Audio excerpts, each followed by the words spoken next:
u yaxshi o'qidi, universitetni tamomladi, lekin hech qaysi ishxonada joy bo'lmaydi. Aksincha o'sha uch olganlar gullab yashnashni boshlaydi-da. Ana savolingizga javob beraman. Chunki 5 ga o'qiganlar ish bering deb borayotganda, eshik shunda ochsa, ro'parasida 3 ga o'qigan pora bilan ishga joylashgan prokuror o'tiradi, pora bilan ishga joylashgan hokim o'tiradi, pora bilan ishga joylashgan militsiya boshlig'i o'tiradi-da. 5 ga o'qigan. Ko'rdingizmi? Ish bering deb borsa, hech qachon ilmli odam lavozimga intilmaydi. Ilmi bilan pul topaveradi. Ilmli odam hech qachon qo'rqmaydi nimalardan. Nobel mukofoti olganlarning bugun uyingizga boringda bir qarab chiqing. Birortasi ham, bittasini topsangiz menga telefon qiling.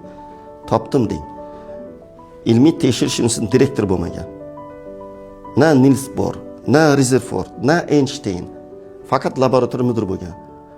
Chunki Nobel mukofoti eng yuksak kashfiyotlar uchun beriladigan. Nega ular institut direktori bo'ling endi men demagan? Keyin yana kiring, qizim, yaxshimi? Nobel mukofoti olgandan keyin kirib ko'ring. Men Nobel mukofoti oldim. Meni institut direktori qilib qo'y deb aytishmagan. Nega? Ularga olim odamga lavozim bir tiyin, lavozimda o'tirganlar ham bir tiyin agar ular adolatli bo'lmasa.